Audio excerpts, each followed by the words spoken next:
The Guild is Maximum Lawyers' community of legal entrepreneurs who are taking their businesses and lives to the next level. As a Guild member, you'll build relationships, be held accountable, and learn strategies specifically designed to get you unstuck and accelerate your plan for growth. Members are also granted exclusive access to masterminds hosted around the country. Our next event is coming up, and we're heading to Scottsdale, Arizona. There's something truly magical about the power of these in-person connections where real-time breakthroughs happen. Picture this. You're surrounded by like-minded law firm owners tackling your business and mindset challenges together. The energy is electric, the insights are transformative, and the results are game-changing. Investing in yourself is the best decision you'll ever make. The knowledge, strategies, and breakthroughs you'll gain are priceless assets that will supercharge your practice and propel you forward. Join the Guild and secure your ticket to Scottsdale at the best possible price by visiting maxlawevents.com. In today's episode, we're sharing a presentation from MaxLawCon 2021. Keep listening to hear Marco Brown as we share his talk, Your Number One Job, Get Paid. You can also head to the Maximum Lawyer YouTube channel to watch the full video. Now to the episode. Run your law firm the right way. This is the Maximum Lawyer Podcast. Your hosts, Jim Hacking and Tyson Mutrux. Let's partner up and maximize your firm. Welcome to the show. First things first, thank you for being here. Thank you for taking the time to do this, to come here, to spend the money, to spend the time, to invest in yourself and make your law firm better. Almost no attorneys in the United States do anything like this. So you're literally like the top 1%, 0.1%. So that is fantastic. So my presentation today is going to be about the number one change that I made that has transformed my life, my family, and my law firm. So I started my law firm in 2010, and I did everything wrong. And the first 5 years, I was isolated. I grinded out every day. I remember I worked 80 plus hours a week. I would work a job on the weekends and I would work the law firm during the day because I had absolutely no clients. I come to a new state. I just had nothing. So I just grinded out. And that was really painful. But in 2015, I had found some measure of success. I had won some awards for my work as a divorce attorney, but I was deeply, deeply dysfunctional at that point. My spirit was not good. My body and my health were not good. My relationships were not good. I knew I needed to change some things when I was given a gift. And the gift, funny enough, was to see my own death. In my mind's eye, I saw my death if I stayed on this path. And I was going to die when I was about 60 or 65 from a heart attack. It was induced by stress. And I didn't want to do that. I had one little kid, and I didn't really want to do that to him, and I didn't want to do that to my wife, so I made a change. And the first thing I changed was I decided to get paid 100% for the work I did, because I was already doing the work, so I figured why not do that? And that one change has been absolutely phenomenal in my life. In 2015, I was $500,000 in debt. And now I have multiple millions of dollars in net worth. My law firm was one person, me. At that point, one attorney. Now I have 8. I've reclaimed time with my family. I've reclaimed my health, my spirit, my body, all of these things. And that is why I'm here to talk to you. So let's go over the stats a little bit, and then we're going to talk about the rules for getting paid. So statistics, and you actually have a piece of paper with all this stuff on here because I'm a Luddite, essentially. So the Clio Trends Report is this amazing trove of information, behavioral data, anonymized, the whole bit for American attorneys, tens of thousands of them. Okay, what they find is telling. The average American attorney works 8 hours a day. The average American attorney bills 2.5 hours a day of those 8 hours. The amount of time from the billed time, the amount of time that actually gets in the invoice is 2.1 hours. And then the amount of time finally that is collected off those 8 hours is 1.8 hours. 23%.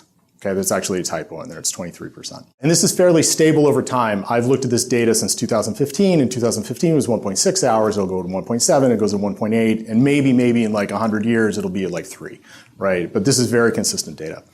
Then LegalZoom had some data as well on the average American attorney. So average American attorney, 56% are solos.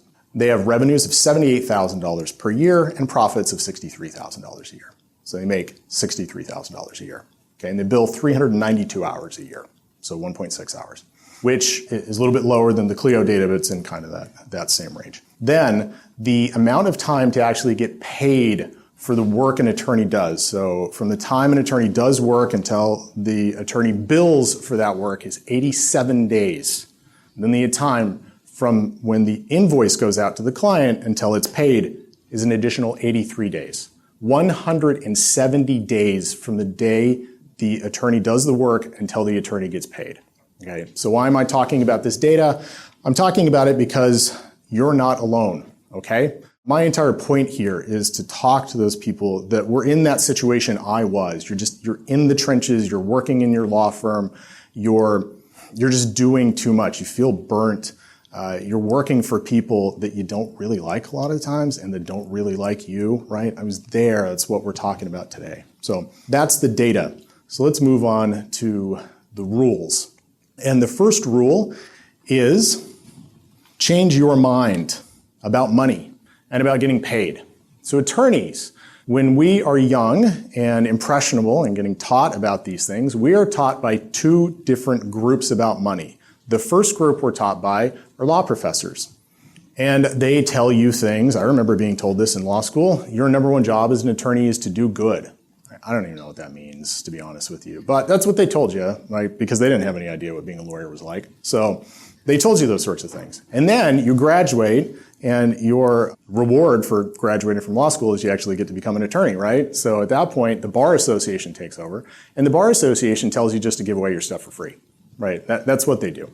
So the problem with this is kind of twofold. One, these are bureaucrats, for all intents and purposes, telling you what to do. Well, bureaucrats don't have to sell stuff. They don't have to pay mortgages. I mean, they do have to pay mortgages, but they can do really exceedingly bad work and still pay their mortgage, right? They barely have to do anything to make their nut. So, but we can't do that. You cannot do that. And the other thing is the advice is just completely and totally wrong, okay? Your duty as an attorney is not to do good or whatever that is. Your duty is to get paid. Your duty is to take care of your family. Your duty is to take care of your team, okay? And it is actually unethical to get paid less than 100% for the work you do, okay? And here's the logic of this. We have a really simple contract with our clients. Our contract is, I'm your attorney and I'm going to do excellent work for you. And we should do excellent work for our clients. We should be very good at what we do. Then on the other side, our client's duty is to pay us 100% for that work. Now, you as an attorney allow your clients to pay less than 100%, but you would never think of doing that if you thought about it this way. Getting paid less than 100% is simply your client stealing from you, but not just stealing from you. Your client is then stealing from your child. Your client is stealing from your paralegal. Your client is stealing from your secretary and their families. You would never allow your client to come in and take money from you or pick your pocket or pick your paralegal's pocket. But that is what you do every day when you don't get paid 100%. It is unethical. It is unthinkable. Stop doing it. Get paid. Change your mind. Okay, then we have rule number 2, which is bill regularly, at least once a month. So we heard about that data for getting paid. Once you get past about 60 days, like it's actually really hard to get paid on these invoices. So you have to bill at least once a month. And you can bill more than once a month if you want to. You can bill twice a month. I have a very good friend that bills literally every Monday morning. She runs cards every Monday morning. I did that for a month in my law firm and people almost quit. Like it just did not work at all. So I bill once a month. So the way I do it is I get up at 4 a.m. and I bill everything. And it's done by the time I get into the office. And then everything goes out after that. So, but that's the commitment I have to make, is I have to bill once a month. Okay? And that's what you have to do. You have to decide when this is going to happen and then get it done and get it out. If you don't, you're just not going to get paid, right? You're going to send an invoice that's 2-3 months, and your clients are going to get really mad, and they're not going to pay you. And then, oddly enough, they're also much more likely to give you bad Google reviews. Because if you end a case, you fire a client or you end a case and they owe you money and you're hounding them for cash after that, they're much more likely to give you a 1-star Google review. So get paid, bill regularly. 3, do not chase money. Money is a powerful, powerful motivator, perhaps the most effective motivator for humans in a general sense. It's also a powerful diluter. Okay, it deludes us into doing things that we really shouldn't do. So examples of chasing money: taking cases that aren't in your wheelhouse because you think you need money, discounting your hourly rate, discounting your retainer, doing a favor for a friend of a friend, and then the ultimate is not listening to your gut. When you have your gut tell you that you should not take this case, and you think, it'll be okay. Dude, it's never okay. Like, it's not going to be different this time. You're going to get screwed on that case. Listen to your gut. But, this is it. This is all chasing money behavior. And if you chase money, you're going to lose money on that case, and you're going to hate that case and hate that client. So don't chase money. 4, keep money in trust. Okay, this is the way normal attorneys bill. This is how they treat their retainers. So they take a retainer that says $5,000, and then they get down to 0, and then they get in the negative, and then they get back up to 0, and then the negative, back up to 0 and the negative. It's a terrible way to do it. Do not do this. Your relationship with your client changes fundamentally when they get into the negative, because you are no longer their attorney. You are their banker. Nobody likes their banker. I mean, our clients barely like us, right? They certainly don't like us when we're their banker. So what you need to do is you need to keep money in trust at all times. And this is how you figure out how much money you should have in trust, because that's always the question. Most attorneys just kind of make it up. They talk to other attorneys and they do it. But this is how you should really do it. Think about this. Your worst month as an attorney in a case costs how much, right? Like 100% worst month where everything goes wrong. Ideally, you want that much in your retainer. But sometimes that's a little high, right? So for us, that'd be like $10,000, maybe $12,000 if everything goes wrong. That's just too high. So what you do is you back that off to like your 95th percent worst month. Okay, and that number is going to be much, much lower. So some things go wrong, but not everything, right? And you sit down and you figure out what that is. That becomes your retainer. Okay. Of course, to do this, you actually need to know your numbers. So you need to sit down, get organized, figure out your numbers, set your retainer, and then it needs to stay at that level, not get down below 0. It needs to stay at that level, whatever it is. Okay. So rule number 5, if your client doesn't pay you or doesn't have money in trust, stop work. Stop, not right now, stop. Okay. This is maybe the hardest one. If they're not paying you, there has to be a clear trigger to figure that out. And in our office, the clear trigger is on the 21st, we run all the credit cards. If the credit card is declined, then we stop work, okay? You have to have a communication system in order to talk to your clients to tell them that the work is stopped, okay? So we send out emails. We're going to stop work, pay us, we'll get back on the case, right? It's a little nicer than that, but that's pretty much what it is. And then you have to have an internal communication system to talk with your attorneys and your staff and tell them to stop work. But you need to stop. What we've found is that when we do this, we usually get paid within about 48 hours. Maybe they need to go get a new credit card or, it expired or whatever it is, but we get paid within about 48 hours. And you need to set a system up to do this. And there has to be one person in charge of the system. That person cannot be an attorney because attorneys are terrible at this. So hire somebody to do this. And collections is that person's number one job. So if it's your paralegal, then your paralegal's number one job becomes collections, and then he or she can be a paralegal kind of on the side. But this has to be the number one job.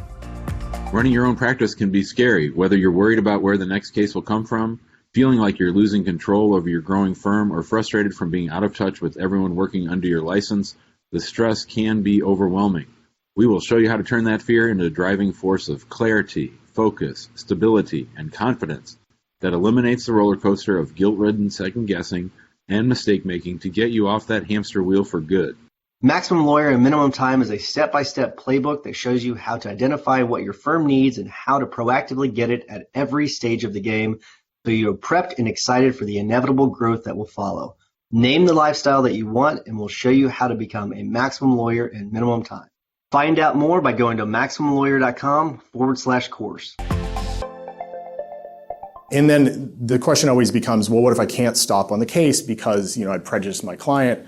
Well, when you organize your case well, you just don't run into that nearly as much. Usually attorneys are not organizing their cases terribly well, but when you sit down and you organize and you give yourself enough time between hearings, usually you don't run into this. But if you do, then that's why you have a retainer at a sufficient amount to be able to cover. Okay? So it all kind of comes in. Okay. So rule number 6, specialize.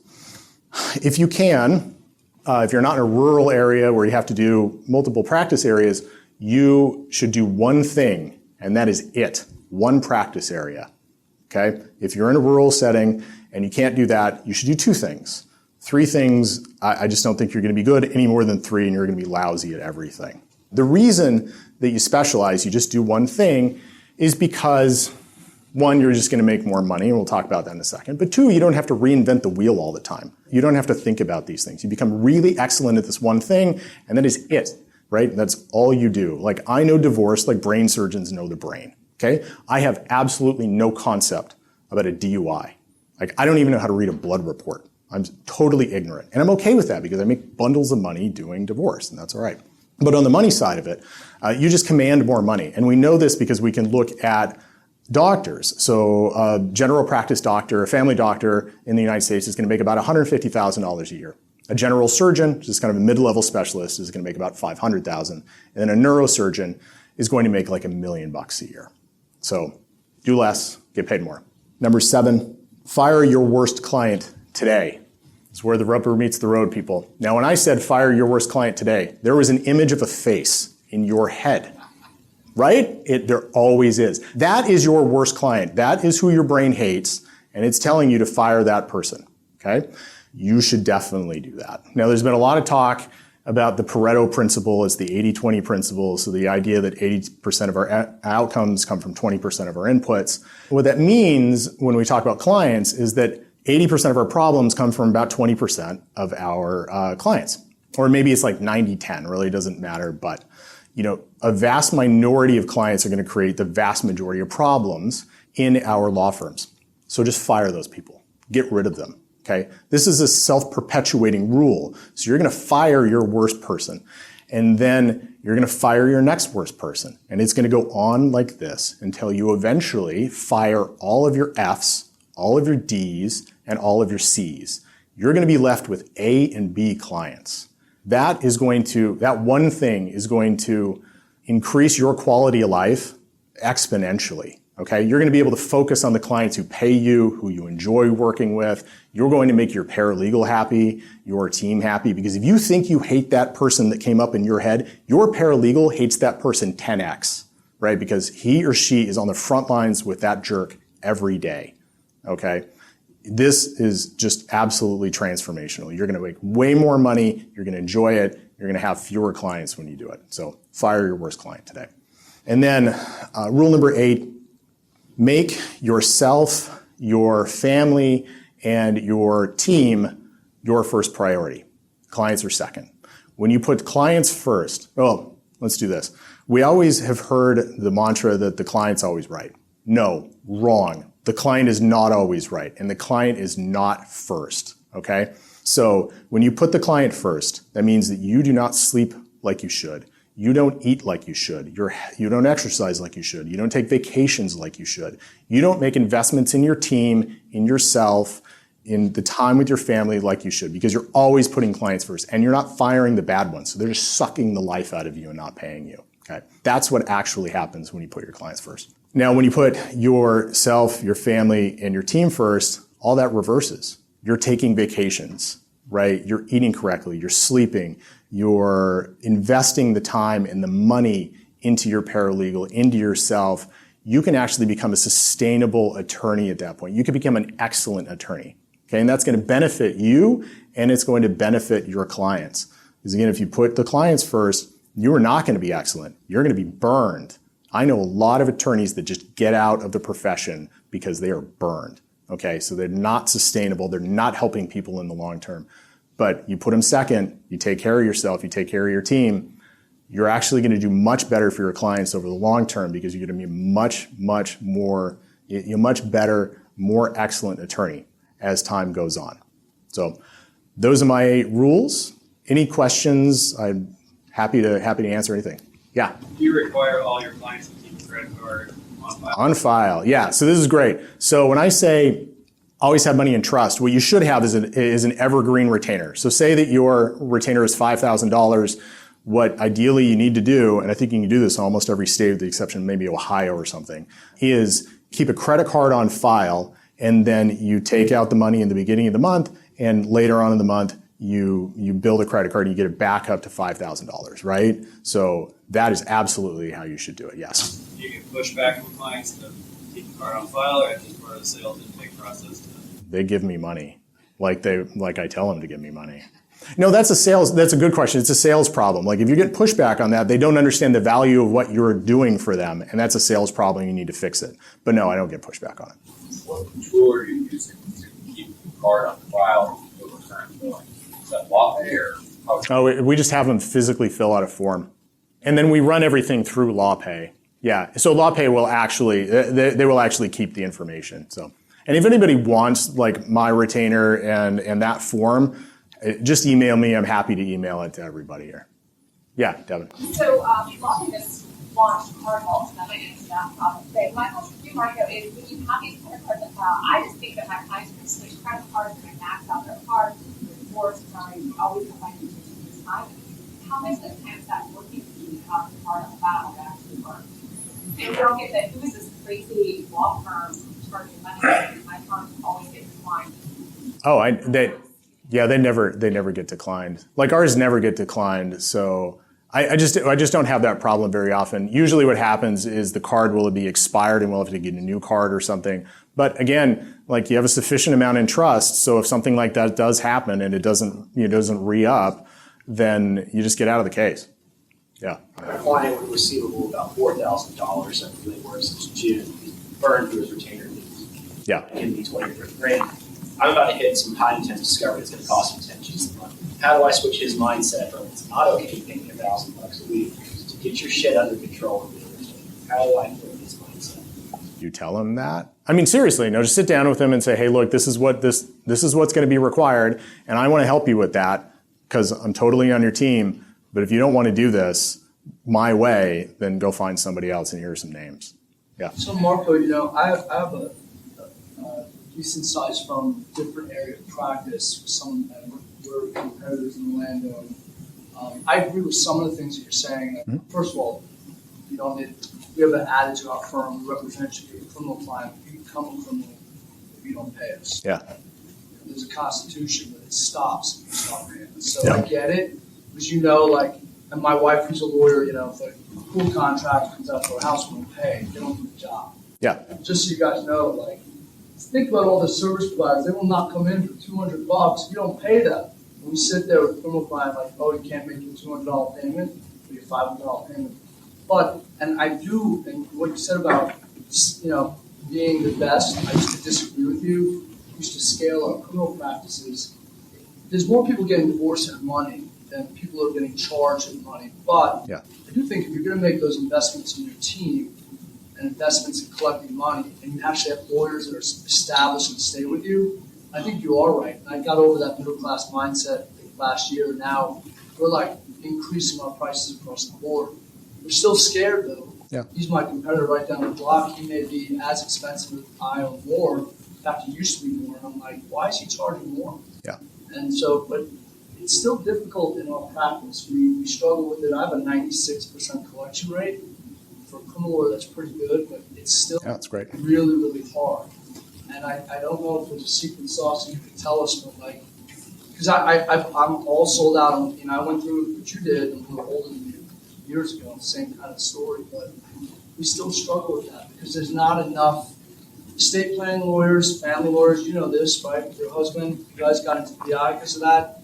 It's a small subset of people that have that tremendous amount of money. Yeah. And even if you say we'll be the top 2 guys in Orlando, we have friends that do that. There's still not that many people that have that money. More people get divorced and get arrested, unfortunately, that have a lot of money. So I'm just trying to we're listening to you. That's why we came here. Yeah. Your stuff is good. It reinforces that we're doing the right thing. We'd say don't chase money. Also, we were thinking about Florida, we stop working, but the client can file a bar complaint even if we organize their file. Systems have set up stuff, we worry about that all the time. You're not going to have an office conference with us, we're filing a motion to withdraw, we still represent them. So is there a way you'd advise us on that? Like, we're going to file that motion to withdraw right away. You have an office conference next week, but you didn't make your payment. Yeah, the way I tend to think through this, and every state's going to be different. You have to sit down and figure out how to do this. But the way we do it in Utah is we just kind of space these things out. So we give ourselves enough time that if they don't pay, we can actually get out. So we can always get out with 30 to 45 days notice to the court. Okay, but we can automatically get out in Utah unless there's a hearing coming up. But we always have that amount of time. We always give ourselves that amount of time. So you just have to figure out your cases and then space them out sufficiently. You're not going to run into this problem nearly as much, but it's going to be different in literally every state, and even within states, right? Some judges will let you out on criminal cases. Some judges won't let you out, and you have to adjust based on that. I just want to, I have a suggestion because I got out of criminal defense also because Bill was one of my biggest contenders. Mm-hmm. But one thing that we did a lot is we have to sign a motion to withdraw, consent motion withdraw up front.